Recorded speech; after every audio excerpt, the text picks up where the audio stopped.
Welcome to today's Talk Business and Politics Daily. I'm Roby Brock. We are joined by Mike McCabe. He is he's the Chief Growth Officer for Gateway Health. I got that right? Yes, sir. All right. Sorry for the stumble on that. But anyhow, good to have you with us, and welcome to Little Rock. I know you're here a lot, but you're from Pittsburgh via Arizona. Via Arizona, yes, yeah, sir. I like that. And for the weather, I moved from Phoenix to Pittsburgh. Actually, was at a for-profit organization, and I had a fantastic opportunity for a not-for-profit organization to work with health insurance and states reinvesting tax dollars into the local delivery system, and it was a good message, so I relocated. We're going to talk about something known as PASS, the Provider-Led Arkansas Shared Savings Entity. I guess our conversation is going to be quite educational today, I think, for a lot of our viewers here. Tell me what a PASS is and is supposed to do. PASS is organizations that DHS has identified to be able to go out for members in the community in Arkansas that have eligible benefits to be able to help them navigate to the services they need. In today's environment in Arkansas, it's somewhat fragmented in the delivery, and what DHS has designed a very innovative program that's very industry leading to be able to contract with third-party entities to be able to ensure individuals with developmental disabilities or SPMI to get the services they need. And the goal of that is to have these individuals have a better quality of life. And if we can get them the services they need, they'll be stable, they'll be able to infuse into the community, and they'll be less dependent on the ER and hospital visits, which then reduces the overall cost of the health care and saves tax dollars. So give me an example of pick any kind of particular participant in this program and maybe walk me through how the system works and serves them. The system would work where the state has a third party that does assessments of individuals if they're SPMI, which is serious, persistent, mentally ill. If they have a condition that they have, they will be assigned to a PASS to be able to engage with this individual, to do a face-to-face, to understand better what their needs are based on the benefit packages that are available.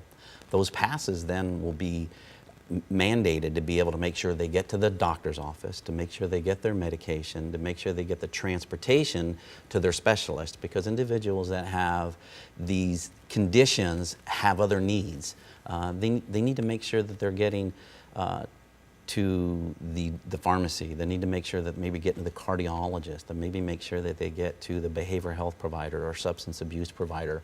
And our responsibility is to help them navigate the system. And you might have an experience where it's difficult for us to navigate the system. Can you imagine somebody that has an unfortunate circumstance given to them and they're trying to navigate the system? So it's a very good thing that DHS is doing to be able to help these individuals with these entities to be able to help them navigate and get the services they need to have a better quality of life. And the program that you help lead and guide here in Arkansas is called Forever Care. It's one of 4 current PASSes. One of 4 current PASSes. Right. So is this a trend that we're seeing nationwide, or other states doing this on a big scale basis? Is Arkansas ahead of the curve in terms of its implementation of this? Well, I'll tell you, I've been in numerous states around the country, and a lot of my colleagues in other states are calling me saying, wow, this is pretty industry leading. And what DHS has done is they've looked at other models in Colorado and Denver that are provider-led intentionally to try to keep the tax dollars in the state and their provider-led entities, because they really want the providers in the state driving the delivery and the outcome at the point of care.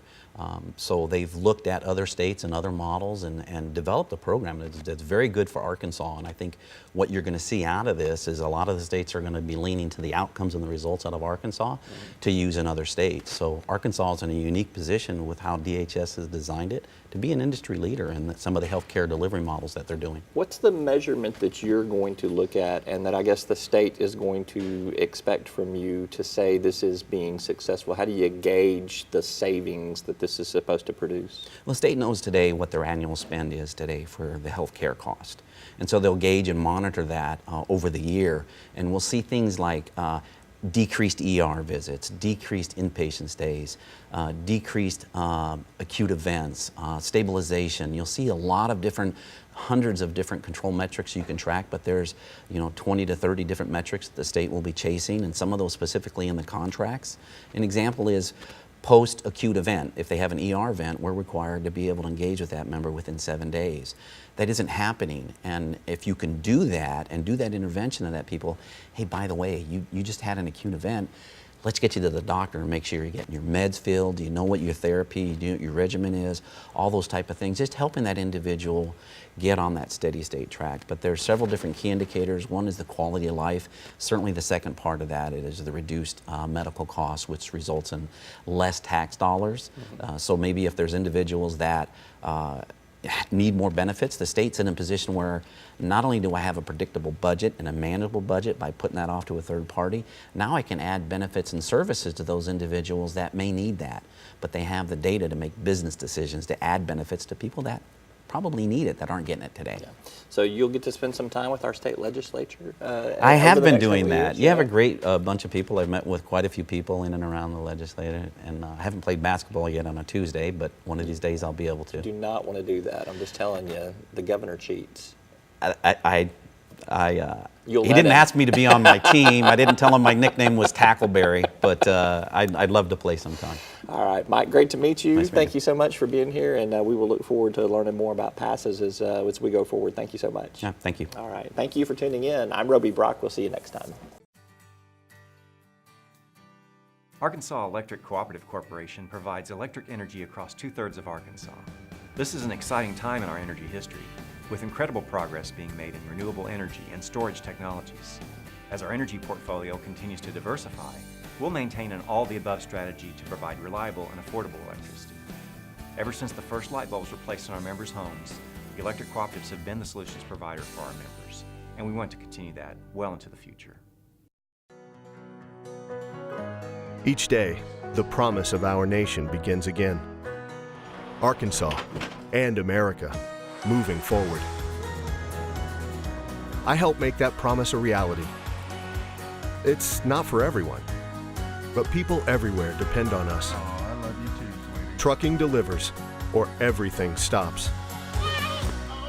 And that's what drives me.